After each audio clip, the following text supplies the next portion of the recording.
ہیں. ایک عدد زمین کے ٹکڑے پہ آپس میں دو قبائل کے کچھ لوگوں کا تصادم ہوا. اللہ کرے گا وقت سے وہ بھی خیر ہو جائے گا. اور ہمارا احتجاج جو تھا وہ انتظامیہ اور پولیس کے خلاف تھا، ان کے ناروا سلوک کے خلاف، ان کی جانبداری کے خلاف تھا.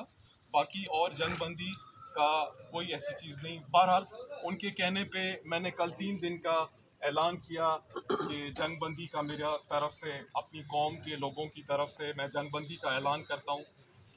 جو ہمارے بعد پھر وہ مسالتی کمیٹی گئی اپنا بنگلزئی صاحبان کے پاس. وہاں پر ان کے پاس بھی یہی باتیں ہوئیں. جو ان کے کوئی حضرات تھے، مجھے نام ان کا پتہ نہیں، تو وہ چیز میں ضرور کلیئر کرنا چاہوں گا. انہوں نے اپنے اسپیچ میں یہ کہا کہ گولا اقوام کی طرف سے میڑ آئی ہے. تو یہ چیز میں آپ اس معزز ایک مجمع میں یہ کلیئر ضرور کروں گا کہ پہلے تو اس طرح کا بات کرنے کا کوئی مقصد نہیں بنتا تھا، کیونکہ ہم اپنے اس قوم کے، اپنے بردکاری کے، اپنے صحبت پور کے سردار ہیں. اور الحمدللہ ابھی یا مستقبل میں اللہ کے حکم سے ایسی پوزیشن انشاءاللہ کبھی نہیں ہوگی کہ ہم میڑ جائیں گے کبھی کسی کے پاس. باقی یہ کوئی غلط فہمی ہوئی تھی جس کو پھر امیر سرفراز خان کھوسا صاحب نے کلیئر کر دیا تھا. انہوں نے ایک اپنا بیان بھی دیا تھا. تو میں اس کی وضاحت ضرور کرنا چاہوں گا کہ یہ چیز کافی لوگوں نے صبح سے بات کی کہ جی آپ کی طرف سے میڑ گئی تھی وہاں پر. ایسی کوئی چیز نہیں تھی. مسالتی جو کمیٹی میر سلیم خان نے بنائی تھی وہ میڑ ہمارے پاس بھی آئی تھی، وہ میڑ وہاں پر بھی گئی تھی، جس کی وجہ سے ان کی عزت، میر سلیم خان کی عزت کی وجہ سے میں نے 3 دن کی جنگ بندی کا اعلان کیا تھا. جو سیم انہوں نے بھی وہاں سے اسی طرح کا جنگ بندی کا اعلان کیا ہے. ایک تو یہ چیز میں کلیئر کرنا چاہوں گا. دوسرا، جو آج ہڑتال تھی، جو ہمارے اس اقوام کے ساتھ جو انتظامیہ اور پولیس کا ناروا سلوک کے خلاف جو ہڑتال کی گئی، کامیاب ہڑتال، اس کا جو پریشر ہوا، اس پریشر کے اگینسٹ آج تو کافی لوگوں کی کانپیں ٹانگیں ہو رہی تھیں.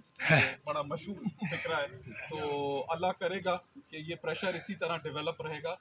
لیکن اس پریشر کے ساتھ ساتھ ہمیں اپنے قوم کو، اپنے قوم کے ساتھ دوسری اقوام کے لوگوں کو اس مہنگائی، اس پریشانی کے حالات میں ان کو بھی دیکھنا ہے. آج جس طرح کاروبار بند رہا، جس طرح کے ہر چیزوں کو بالکل جیم کیا گیا، تو ہم نے ان کو بھی دیکھنا ہے کہ جو غریب غربا روز اپنا روزانہ کر کے اپنے بچوں کا پیٹ پالتے ہیں.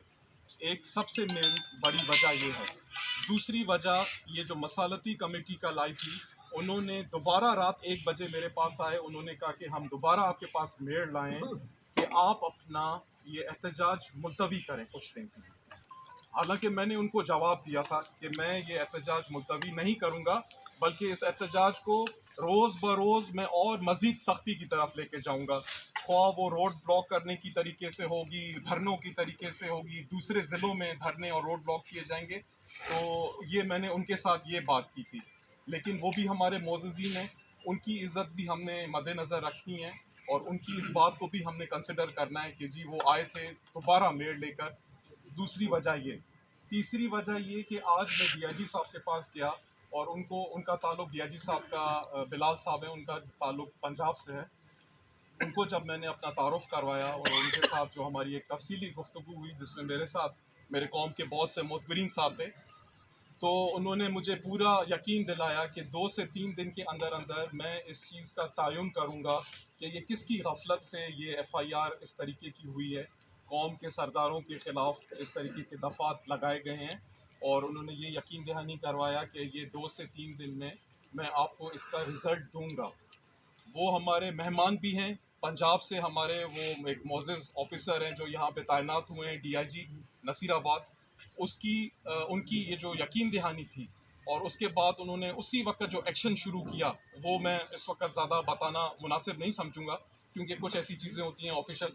تو جو ایکشن انہوں نے اسی وقت لیے، اس چیز کو مد نظر رکھتے ہوئے یہ جو 3-4 میں نے آپ کو وجوہات بتائی ہیں، ان 3-4 وجوہات کو مد نظر رکھتے ہوئے ہم 2 دن اپنا احتجاج ملتوی کریں گے. 2 دن ہم یہ دیکھیں گے کہ ہمیں پولیس، ڈی آئی جی صاحب اور جو ان کے متعلقہ افسران ہیں وہ ہمیں کیا رزلٹ دیتے ہیں. دوسرا، جو مسالتی کمیٹی یہاں آئی، جس نے ہم سے